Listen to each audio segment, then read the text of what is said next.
Sebelumnya perkenalkan kembali, saya Indah yang pada malam hari ini sebagai moderator untuk Zoominar Ahli Hama batch kelima yang pada malam hari ini kita bersama dengan Ibu Dr. Lin. Kemudian saya mau absen terlebih dahulu nih untuk peserta Zoominar pada malam hari ini dari mana saja.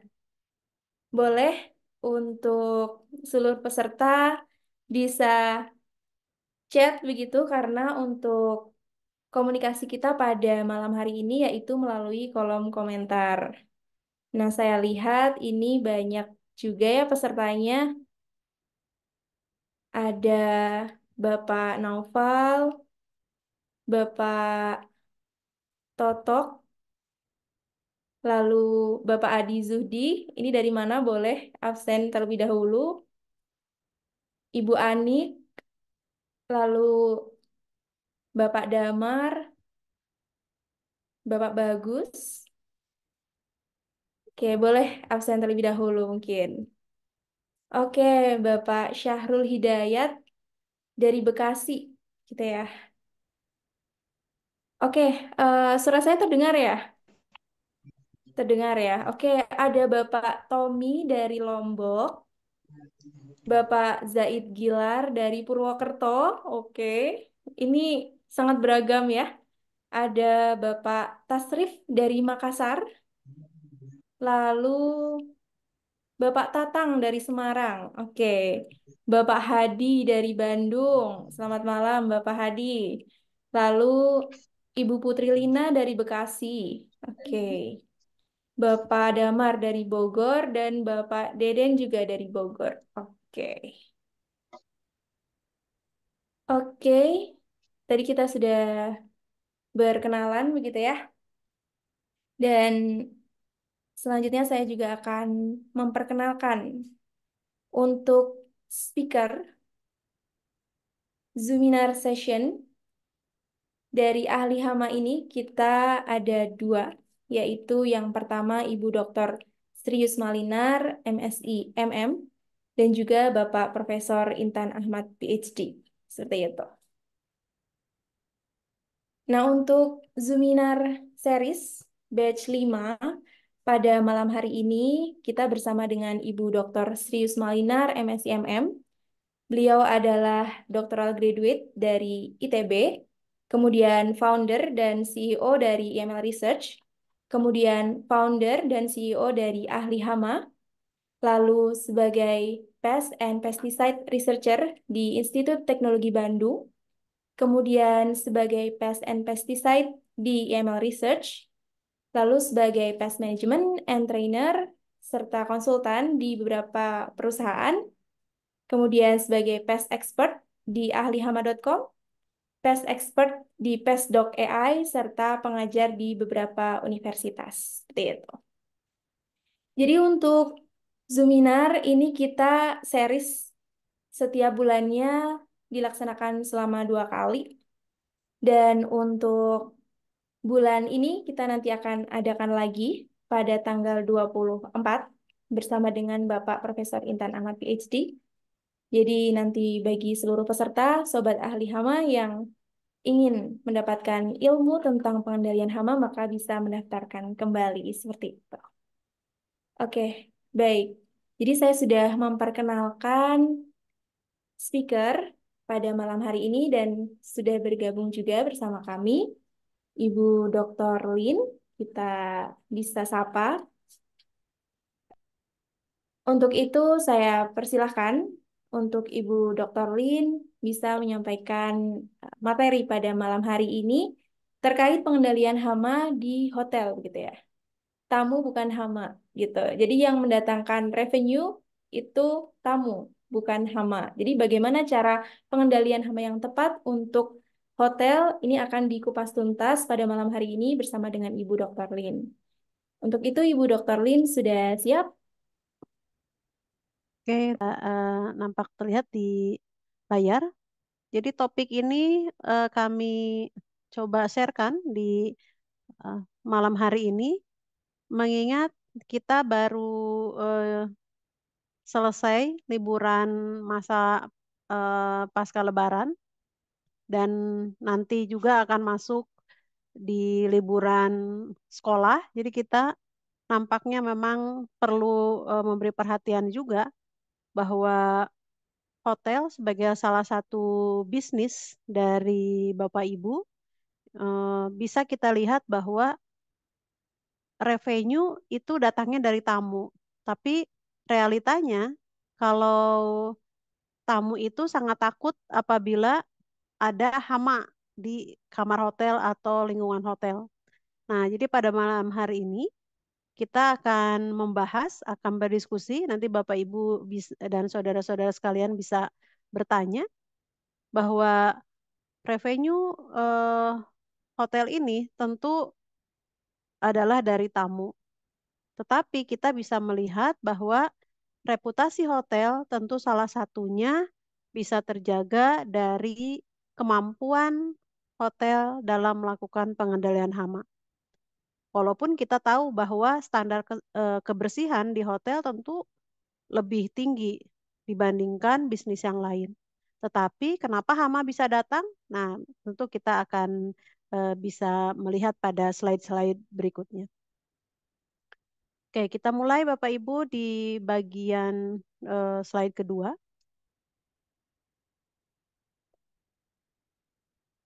Jadi Bapak Ibu bisa melihat kami mencuplik dari berbagai media berita bahwa hotel juga ternyata tidak aman dari hama. Kita bisa lihat dari eh, ini data Jumat 17 November 2023 tentang teror kutu busuk merajalela. Sampai di penulis menuliskan tips aman saat tidur di hotel. Nah, jadi ini pun menjadi perhatian. Bahkan di Singapura sebagai negara yang salah satu devisanya atau sumber income negaranya adalah dari turis, ini juga sama didera oleh masalah mengenai wabah kutu busuk. Nah, selain kutu busuk, apalagi? Nah, ada juga tikus.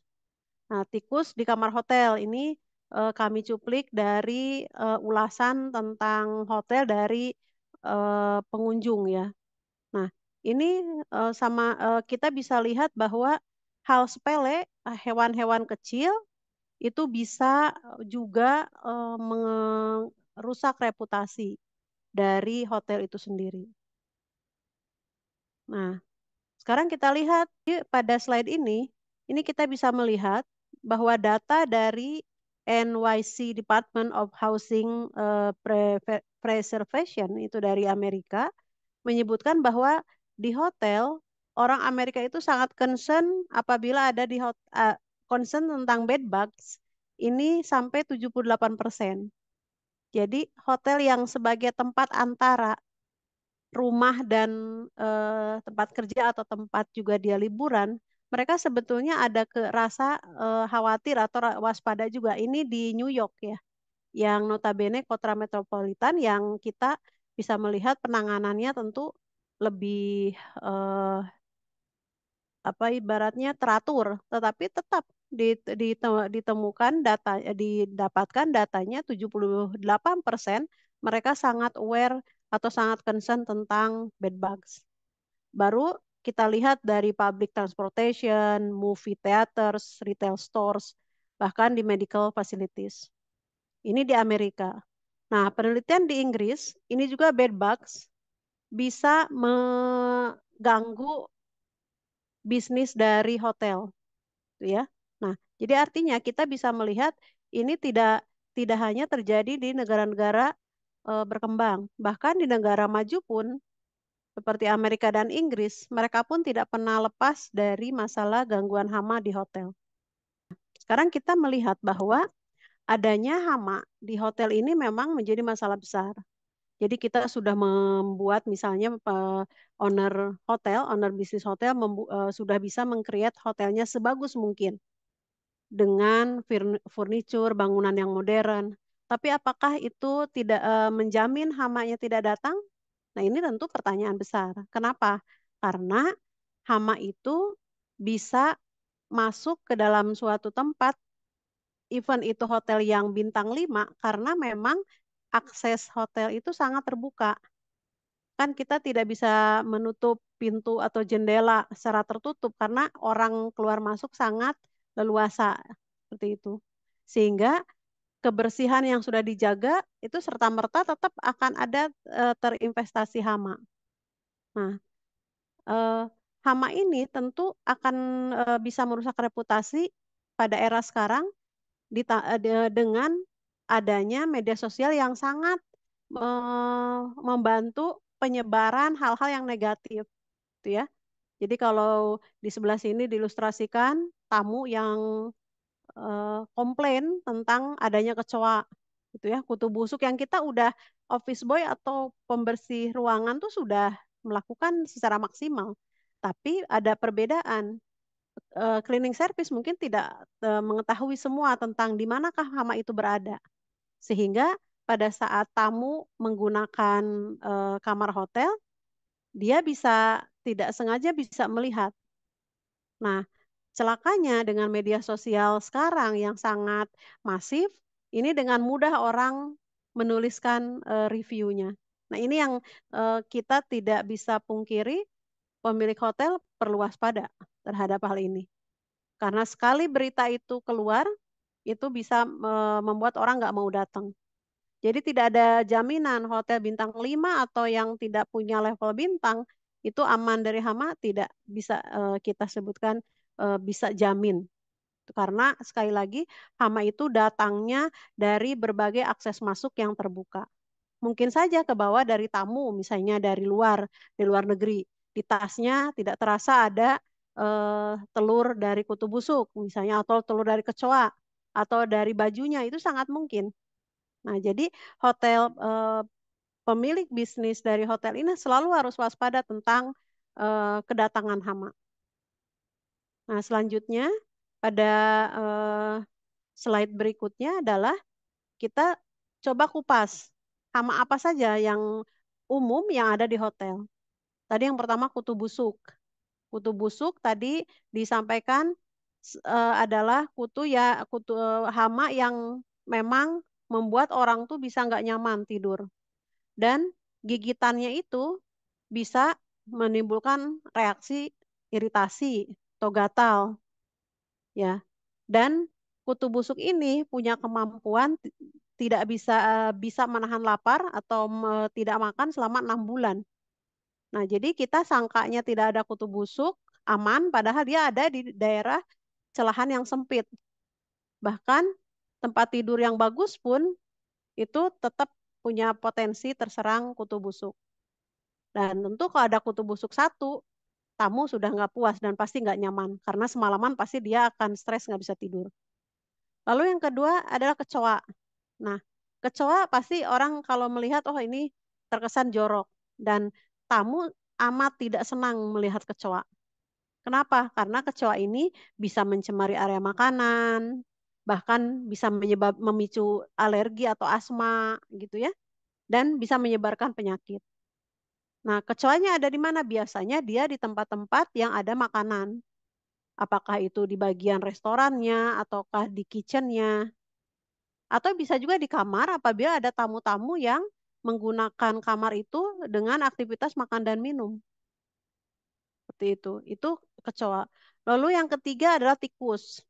Ya, tikus ini pasti kita udah nggak mau mentolerir adanya tikus di sekitar kita, bahkan di hotel. Karena kita tahu tikus itu bisa membawa penyakit seperti hantavirus, leptospirosis, penyakit pes gitu ya.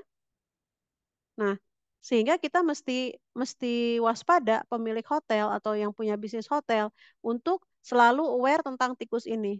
Nah, misalnya di dalam hotel udah dipastiin nggak ada tikus, tapi apakah di sekeliling hotel itu aman, tikus nggak masuk?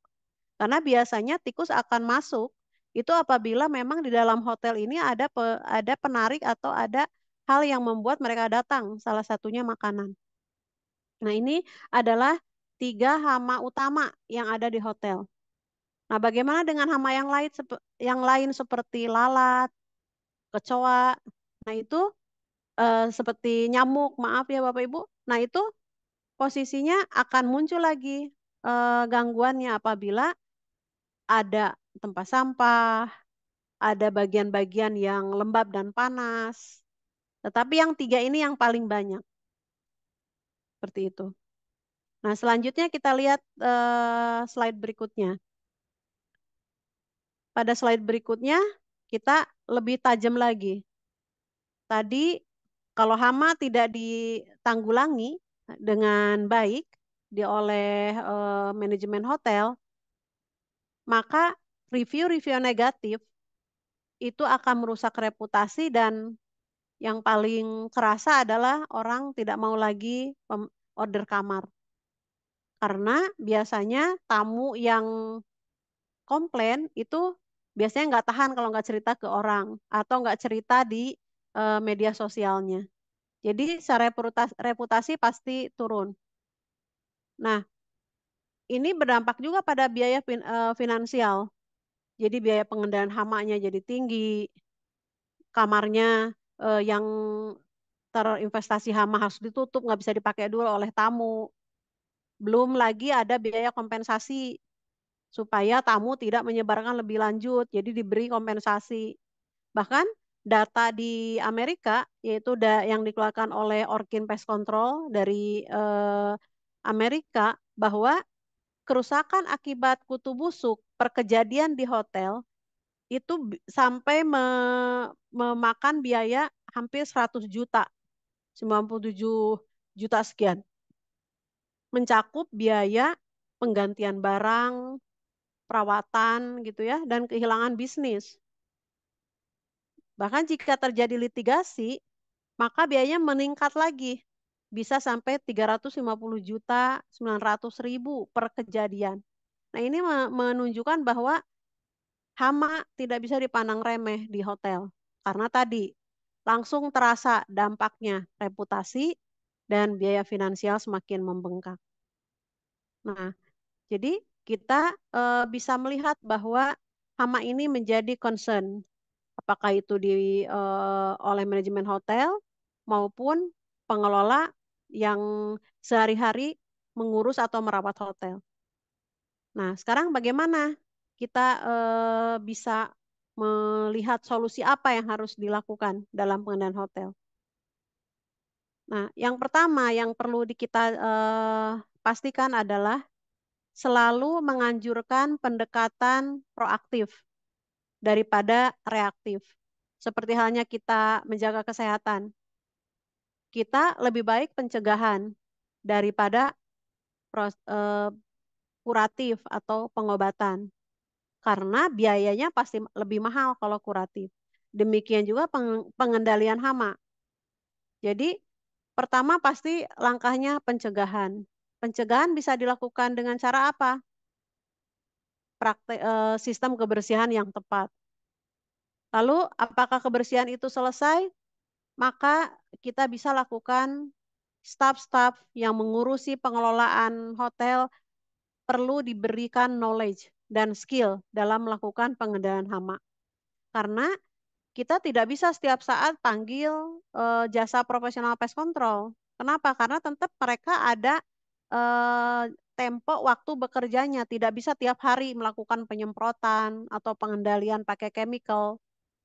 Oleh karena itu, staf-staf yang ada di hotel atau tempat bisnis yang memberikan jasa penginapan, itu tetap staf-staf yang mengolah itu perlu diberikan knowledge dan skill melalui pelatihan. Itu dari segi pencegahan. Lalu dari segi inspeksi atau pengawasan, ini perlu rutin dilakukan di area-area yang tidak terlihat tamu. Mungkin kita biasanya fokus sama bagian-bagian yang terlihat oleh tamu, apakah di bagian resepsionis, kamar hotel gitu ya, hallnya. Tapi ada juga kita harus melihat area-area yang tidak terlihat oleh tamu.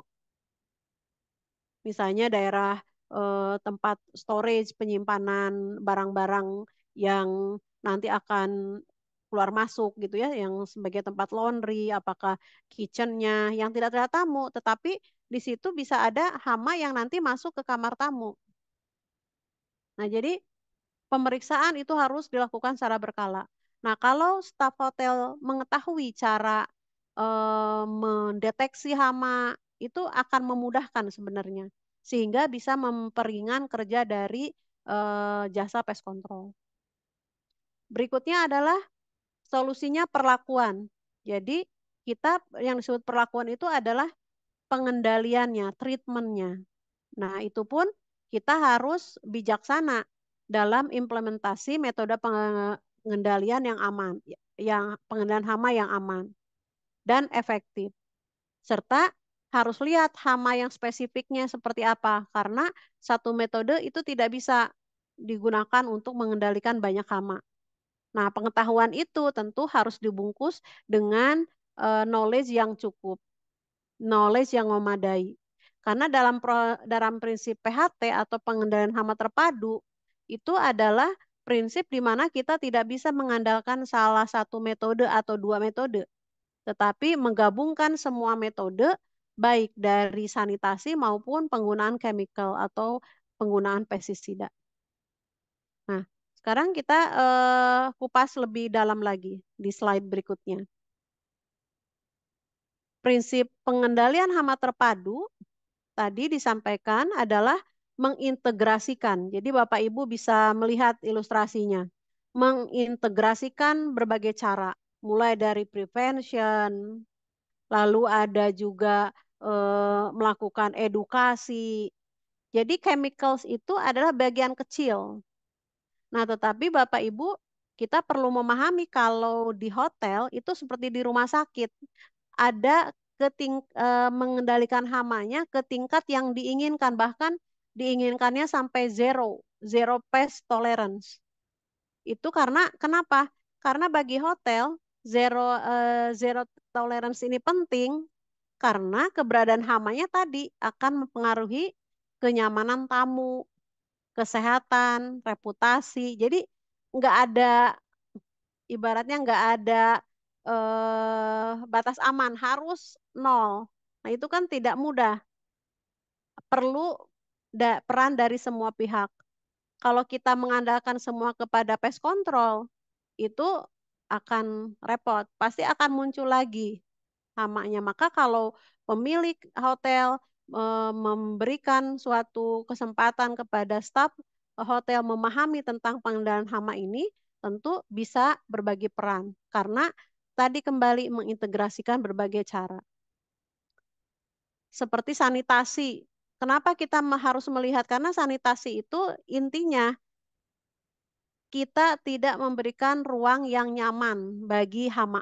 Misalnya, seperti tikus.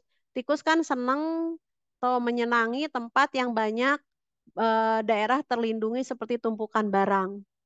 Nah, berarti kita pastikan tidak ada tumpukan barang atau sirkulasi dari barang-barang yang ada yang keluar masuk harus dijaga dengan baik. Itu salah satunya untuk membuat si hama tidak nyaman.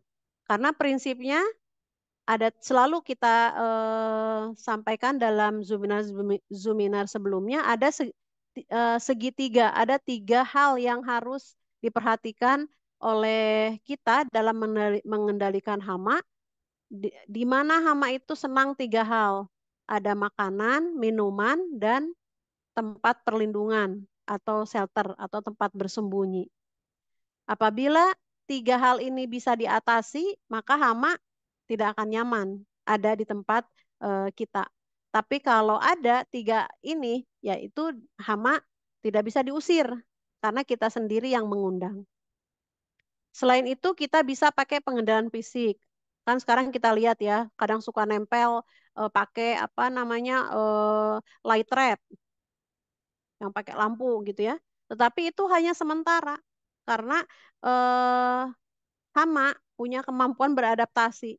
Jadi bisa jadi nanti mereka ya udah lewat doang gitu ya. Tidak bisa membuat hama itu datang ke tempat alat itu. Jadi sifatnya tentatif atau sementara pengendalian fisik, tapi bisa dilakukan.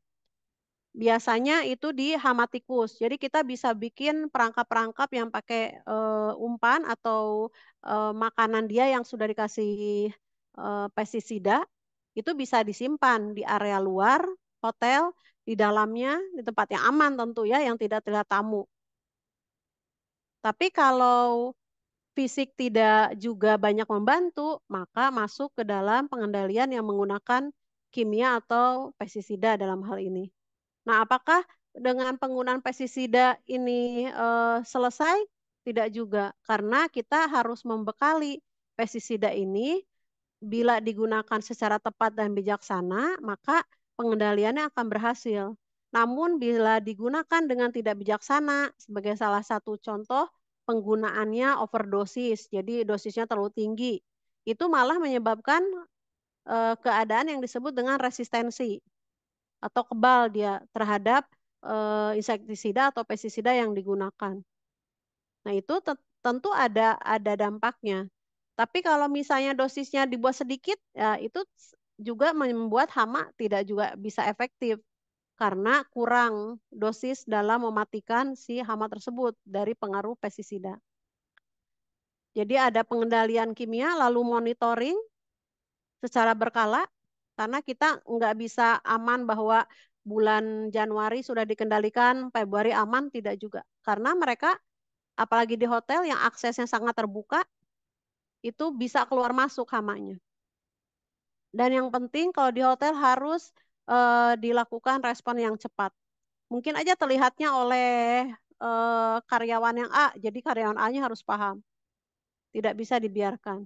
Bahkan kita sudah mengetahui kalau ada kecoa yang jalan-jalan, sedangkan kecoa itu nature-nya diam di tempat yang celahan atau retakan, nggak kemana-mana. Nah, kalau kecoa sampai jalan-jalan, itu tandanya bahwa populasinya kecoa itu sudah tinggi. Karena mereka harus cari makan, tidak cukup di daerah itu, karena terlalu banyak. Nah, seperti itu Bapak Ibu ya. Jadi kita memang menangani hama itu harus mengetahui biologinya, perilakunya. Tidak sekedar menggunakan pestisida baru aman.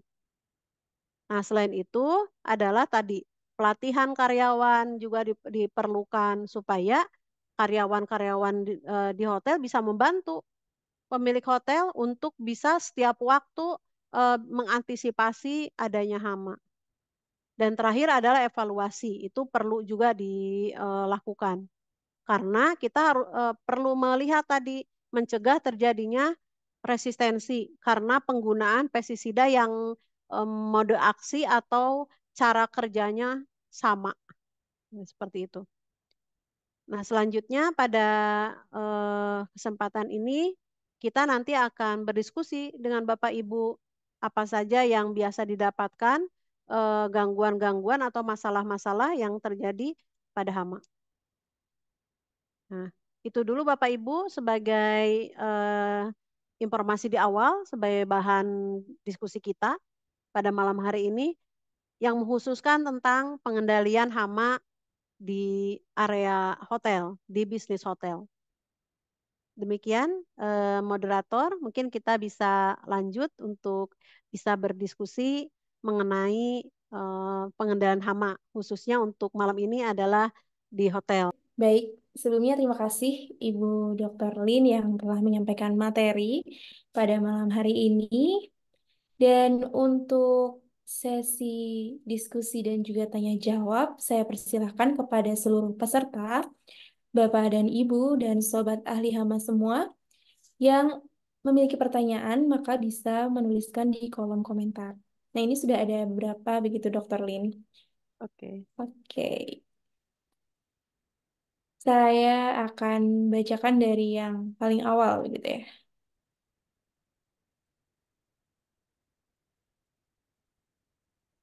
Baik. Nah, dari Bapak Rostaman. Oke. Untuk pertanyaannya bisa langsung saya sampaikan.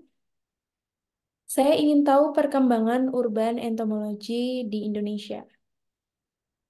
Dari cerita teman, ada tamu di suatu hotel di Indonesia mengeluh gatal-gatal saat bangun tidur. Ternyata banyak bedbug berdarah berkeliaran di kasur. Padahal setiap hari spray diganti. Usut punya usut, ada pengunjung asal Perancis, gembel atau jorok menginap beberapa malam. Nah, kesimpulan bedbug itu dibawa oleh tamu gembel itu. Oke, mungkin ini lebih ke sharing Ya, begitu ya, Bapak ya. Rostaman. Mungkin ada tanggapan terlebih dahulu, Ibu. Ya, terima kasih Bapak Rustaman. Jadi betul Bapak bahwa bed bug ini ya memang menjadi permasalahan di bisnis hotel atau penginapan baik di luar maupun di dalam negeri kita juga. Karena betul analisa Bapak bahwa hama ini misalnya hotel kita sudah dibersihkan dengan baik, sistemnya sudah teratur dengan pegawai yang sudah kita set jadwalnya. Kenapa masih ada? Itu tadi kita masih ada peluang dari tamu. Jadi kan di hotel itu nggak mungkin kita lakukan screening kepada barang-barang atau pakaian dari terlalu detail kepada mereka. Bahkan nanti menyebabkan mereka nggak nyaman karena diperiksanya terlalu detail hanya untuk menginap di hotel. Tetapi kalau hama ini dia bisa datangnya itu tadi terbawa di tasnya atau di kopernya. Bahkan tadi kalau Bapak cerita bahwa ini orangnya aja udah kelihatan jorok. Nah, itu kan menandakan memang posisinya sangat memungkinkan jadi terduga lagi seperti itu ya Bapak ya. Nah, jadi kita memang perlu melakukan eh, pengendalian terhadap hal itu harus cepat Pak. Karena posisinya kalau tamu itu hanya menginap sehari 2 hari, dari mungkin kasurnya aman, itu kita melihat si bedbug nggak akan terlalu masuk ke area celahan itu. Tapi kalau dia menginapnya cukup lama gitu ya, lebih dari 5 hari, nah dikhawatirkan dia ganti baju, dia menaruh barang-barang di properti hotel, nah itu pasti ke bawah. Dan bedbugs itu bisa naik juga ke langit-langit karena dia bisa berjalan dengan juga banyak cara gitu, banyak arah gitu, seperti itu. Dan kita kan suka melihat bahwa furnitur atau apa namanya meubiler ataupun struktur dari hotel itu banyak keunikan.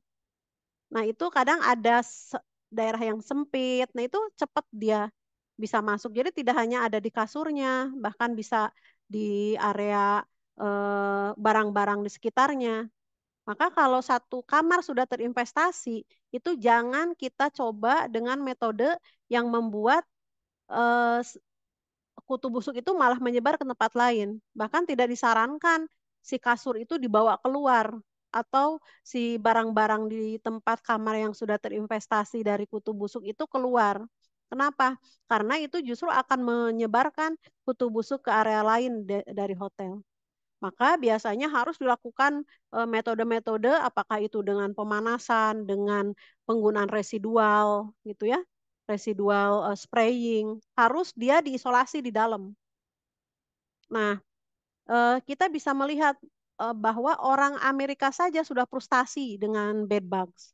Bahkan saking mereka harus bisa melihat bagaimana mereka menjamin tamu yang menyewa rumah atau yang menyewa apartemennya, mereka harus punya bukti bahwa bedbugs mereka aman dari bedbugs.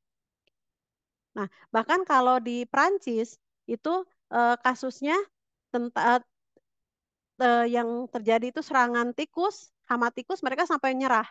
Bahkan kalau di Perancis itu pemerintahnya sampai bilang bahwa kita harus berdamai sama tikus, harus berdampingan hidup dengan tikus.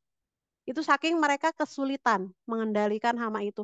Nah, tapi dalam penelitian yang kami lakukan itu bed bugs di Indonesia tidak masih kasusnya relatif tidak sebanyak di luar negeri.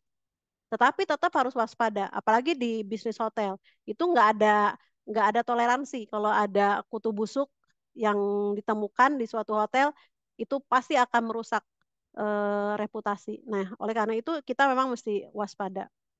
Nah, perkembangan urban entomologi itu sangat berkembang, Bapak, karena kita bisa lihat dari penjualan pestisida untuk urban itu selalu meningkat dari tahun ke tahun.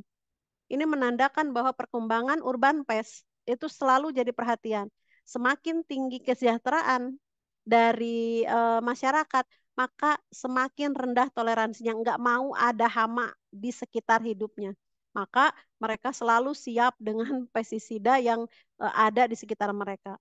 Jadi urban pest ini perlu menjadi primadona akhirnya, ilmu yang harus dipelajari secara detail karena ini menyangkut kepada hidup individu, masyarakat, dan juga tentunya di bisnis itu tidak ada cara lain, harus mengendalikan dengan baik. Bedanya, kalau di agriculture sama pertanian itu ada batas ekonomiknya, ada economic injury level yang hanya yang misalnya 10-20% gagal panen karena hama nggak apa-apa. Karena kalau ngeluarin pengendalian lebih mahal. Tapi kalau di hama permukiman atau hama perkotaan itu tidak bisa pakai economic injury level, tetapi pakai aesthetic injury level yang batasnya ada estetika, bukan jumlah lagi. Kalau ada satu nyamuk, misalnya di hotel, lalu ada yang sedang sakit, ada di dalamnya virus denggi atau virus penyebab demam berdarah, satu nyamuk itu harus dikendalikan karena dia akan menyebarkan lagi virus itu ke eh, orang lain lagi gitu, seperti itu.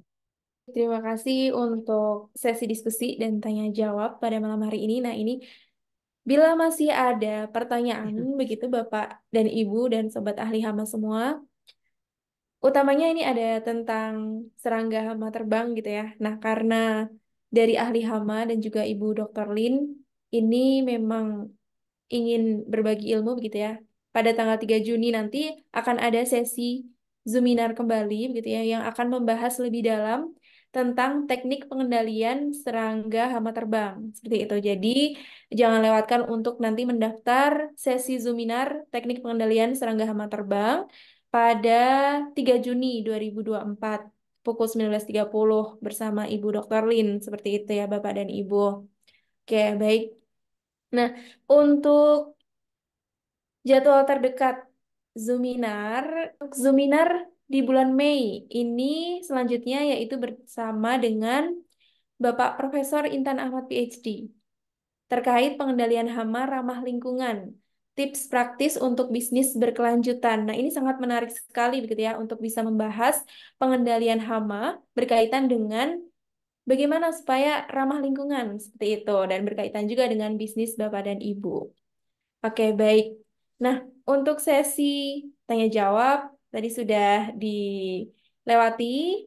Jadi untuk pada malam hari ini kita bisa akhiri sesi Zoominar batch kelima begitu bersama dengan Ibu Dr. Lin membahas tentang metode pengendalian hama di hotel tapi dengan tanya jawab yang cukup luas begitu ya Bu untuk Ya, materinya. terima kasih. Oke, terima kasih sekali untuk seluruh peserta, Bapak dan Ibu, Sobat Ahli Hama semua.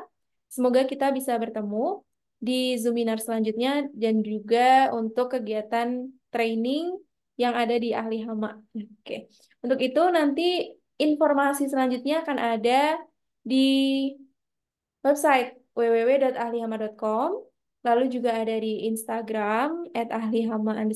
Kemudian kita juga ada YouTube itu Ahli Hama, nanti recordingnya akan diupload di sana. Oke, baik. Jangan lupa untuk subscribe and like untuk konten-kontennya.